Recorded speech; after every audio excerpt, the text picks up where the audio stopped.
L'histoire de Jubi dans Naruto. Jubi est l'incarnation de Kaguya Otsutsuki fusionnée avec l'arbre divin créé pour réclamer le chakra hérité par ses fils Hagoromo et Amura. Pour mettre fin au carnage du démon, l'ermite devint le Jinchuriki de Jubi et plus tard divisa son chakra en 9 démons à queue pour l'empêcher de causer de nouveaux dommages. Des siècles plus tard, sa résurrection devient l'objectif de Madara et Obito Uchiwa qui tous deux recherchaient à devenir le Jinchuriki du démon afin d'atteindre leur objectif. Jeunesse. Bien avant la fondation des villages cachés, à une époque de guerre interminable entre les humains, l'arbre divin, un arbre vénéré comme une divinité, portait un fruit de chakra une fois tous les 1000 ans. Il a été révélé plus tard qu'un Otsutsuki avait planté une semis sur la terre avec l'intention de drainer tout le chakra de la planète afin qu'il puisse produire un fruit de chakra à récolter. Bien qu'il soit interdit de consommer le fruit de l'arbre divin, il a été mangé par la princesse Kaguya Otsutsuki qui a utilisé le pouvoir qu'il lui accordait pour mettre fin aux guerres qui sévissaient sur les terres. Quelque temps après cela,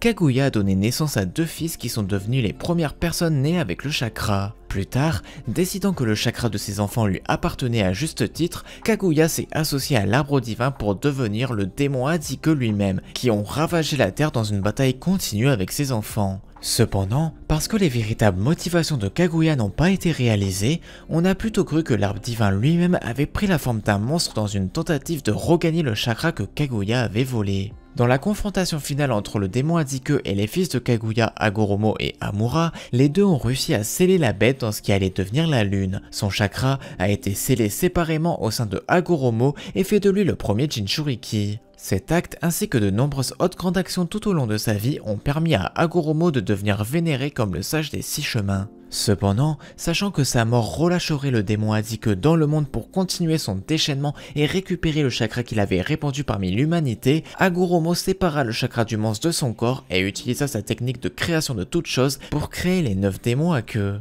À l'insu de ses fils, Kaguya avait créé Zetsu Noir avant son scellement afin de faciliter sa renaissance. À cette fin, il a passé des siècles à tenter d'unir le chakra des fils de Hagoromo, Indra et Ashura afin de réveiller le Rinnegan dans l'une de leurs réincarnations. Finalement, grâce aux machinations de Zetsu Noir, le Rinnegan se manifesta à nouveau dans l'un des descendants d'Indra, Madara Uchiwa. Avec son nouveau pouvoir, Madara a rappelé le vaisseau vide du démon Adike dans le monde et l'a nommé le Gedomazo. Rejoint par Obito Uchiwa qui a poursuivi son travail après sa mort, Madara a conçu un moyen de réunir la statue démoniaque et les bêtes à queue dans leur forme originale afin qu'il puisse utiliser le démon Adike pour concrétiser son ambition de toujours, le plan Œil de la Lune.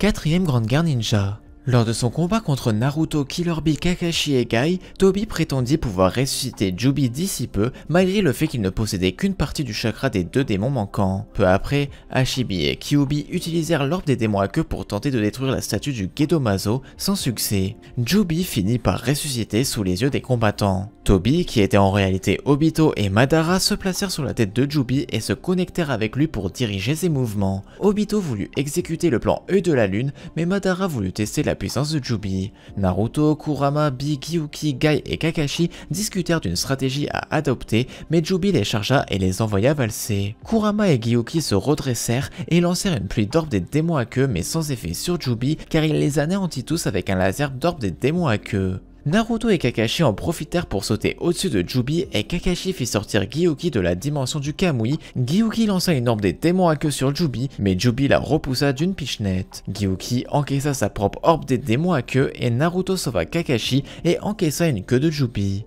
Kurama réceptionna Gyuki qui était gravement blessé et aussi Kakashi et Gai mais la forme de Kurama se dissipa. Kurama expliqua à Naruto qu'il lui fallait 8 minutes pour recharger son chakra et lui demanda de gagner du temps. Naruto se prépara à faire un multiclonage mais Madara l'insulta avec Obito.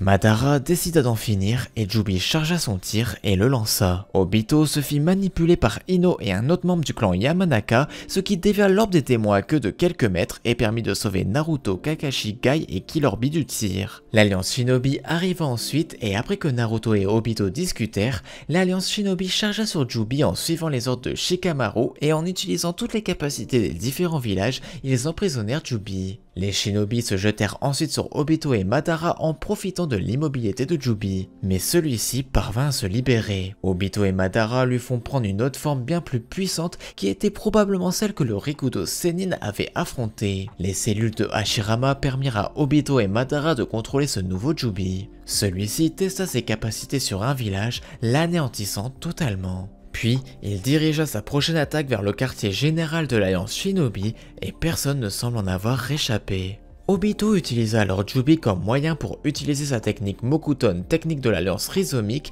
et tua de nombreux ninjas dont Neji Hyuga. Il fut immobilisé par Kitsuchi et rassembla du chakra pour sa prochaine attaque. Il tenta un orbe des démons à queue, mais Bi utilisa cet instant pour attaquer directement l'intérieur de la bête avec son propre orbe des démons à queue. Naruto distribua alors le chakra de Kyuubi à tous les membres de l'Alliance pour leur donner de la force et pour contrer les attaques de Jubi. Par la suite, Madara et Obito furent séparés de Jubi par Lee et Naruto et durent combattre à ses côtés sans le contrôler. Jubi lança ensuite un cataclysme, mais personne ne fut blessé grâce à Naruto. Voyant en lui les bijou et le Rikudo, Jubi s'énerva et prit une forme plus musclée de son apparence précédente, puis une raflésia sortit de sa bouche pour lancer un orbe de démons à queue gigantesque sur l'Alliance qui ne fut arrêté que par l'intervention de Minato Namikaze. Il fut ensuite enfermé dans la barrière des 4 soleils rouges par les précédents Hokage et immobilisé par le Senpo, porte du grand dieu de Hashirama Senju. Il tenta de détruire la barrière mais n'y parvint pas, et voyant l'Alliance se lançant à son encontre, il créa des clones miniatures de lui-même afin de les repousser. Mais Naruto et Sasuke parvinrent à s'approcher suffisamment pour le blesser avec une combinaison d'attaques. Jubi fut ensuite absorbé par Obito Uchiwa qui devint son Jinchuriki.